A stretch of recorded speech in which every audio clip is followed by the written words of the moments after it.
Hello parasocial besties, welcome back to my channel. I know it's been a week. I was on vacation last week, okay? Don't yell at me. So this week, because it's my first week back, I wanted to take it easy, have a simple dimple little video prepared. And by prepared, I mean I'm not prepared. What I thought would be fun today is go through this Google Doc of just a bunch of Reddits that seemed really interesting. And I'd read over them for like a microsecond, didn't process anything, just like the Dobre video. And so much like that video, these are gonna be my raw reactions because I think it's really fun to do that. If you like this video, like and subscribe. Without further ado, let's get into that. This first post comes from r/advice. I love giving unsolicited advice, and hopefully you guys can share your advice in the comments for this random person who will likely never see this video. I think my boyfriend is making wrong life decisions and it turns me off. My boyfriend, 23, and I, 24, live together. I work full-time and he is currently studying at university. This is his second degree after dropping out of the first one. Right now, he has to choose an internship for next semester. He picked a startup that will only pay 200 euros a month, basically nothing, and it will barely cover essential living expenses. There's another point. Boyfriend will be making 200 euros a month versus 1200 euros a month. There's also the point that I kind of glossed over. The reason the boyfriend wants to take the startup job is because he thinks that working at the startup will get him more experience and expertise. I don't think I really agree with that because to me it's a very yes and statement. You will be getting a lot of expertise and experience, but what really is the different kind of experience you're getting from a startup versus a major company? Is it because the boyfriend wants to start a startup himself, so he wants to see what's going on, see behind the scenes, how to do it himself? Because that would make a ton of sense. Anyway, moving right along. OP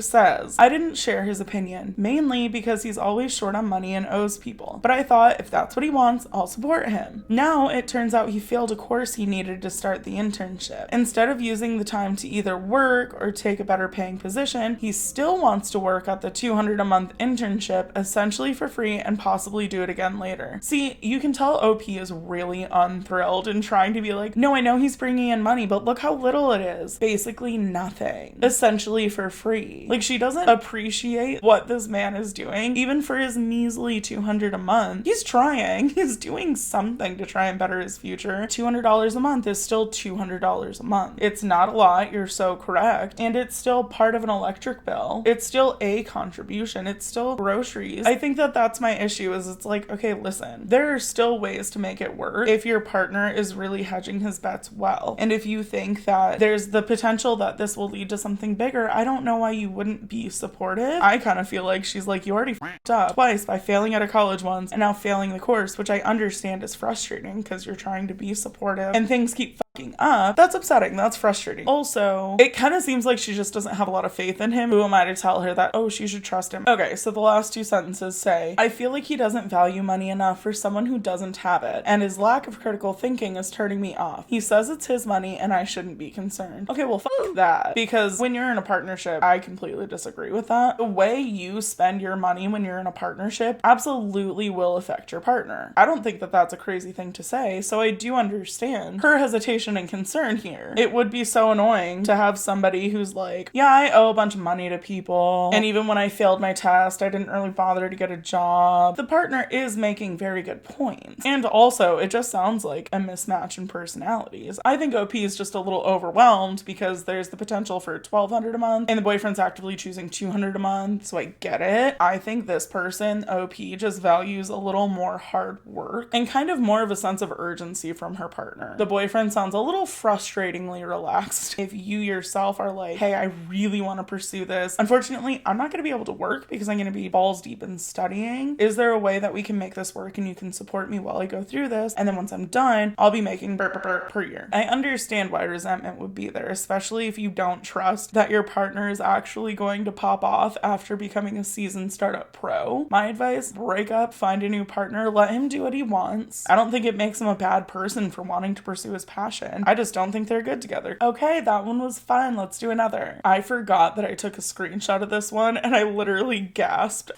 Because it caused an audible reaction, let's read it.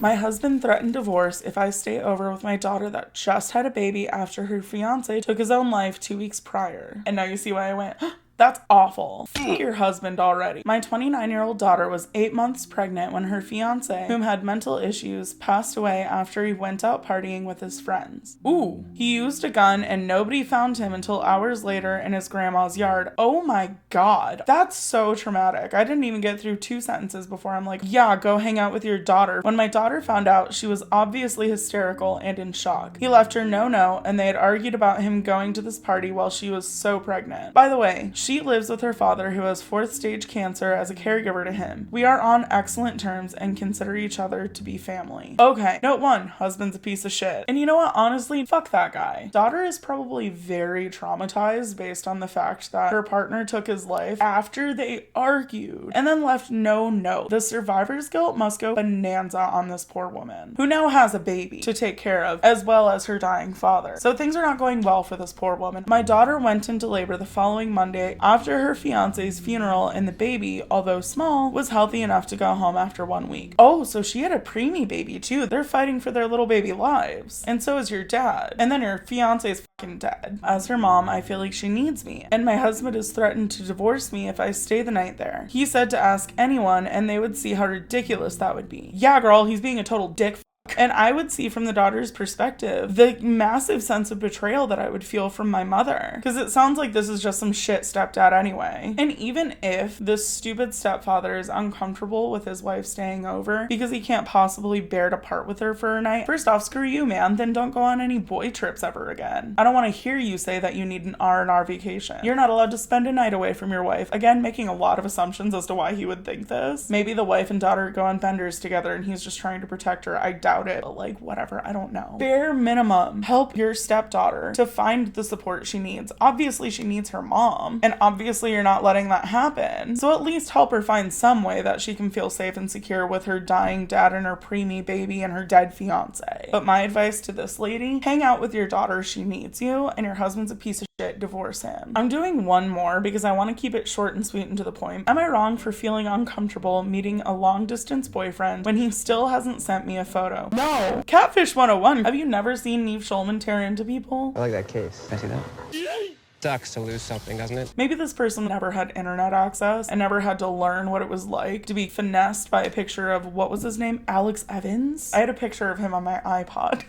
The point is, already off the bat, no, you're not crazy. Please get a picture before meeting up with this man. I, 18F, have been in a long distance relationship with my boyfriend, 24M, for 4 months.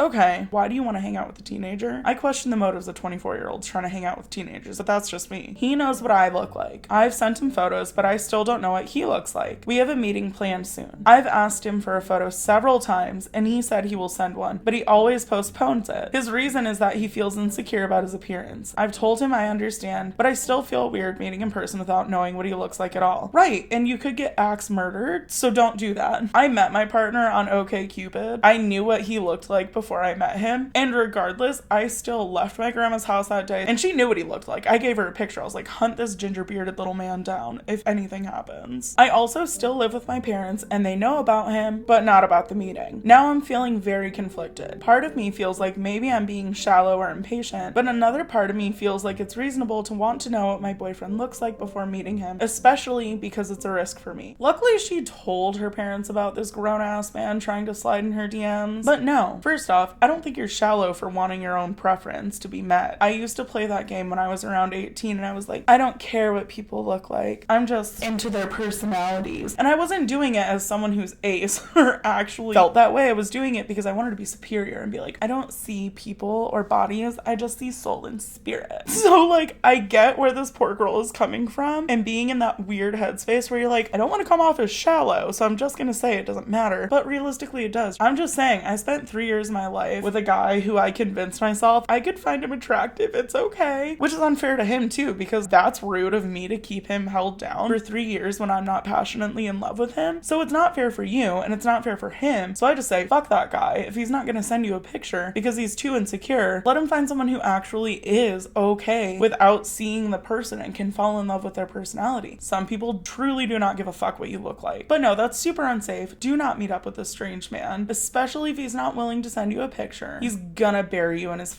basement. At the very least, if you're gonna meet up with someone who refuses to send a picture, bring a friend who's not afraid to throw hands and mace a bitch. Actually, don't use mace. Use spray paint with glitter in it. Mace could come back at you. Spray paint with glitter won't. And it's also a really way to defend yourself. I say don't meet up with him at all, but if you're really determined and it's been just a magical 4 months and you just truly feel like you can't live without him, fine, I'm not gonna stop you. I just think you're being a little bit of a silly goose about it, and I don't agree with your choices, but I still will support you. I'm not mad, I'm just disappointed. And that goes with anyone, by the way. If anyone who's watching me is like, I want to meet up with this guy or girl or they, but they won't send me a picture of themselves, don't.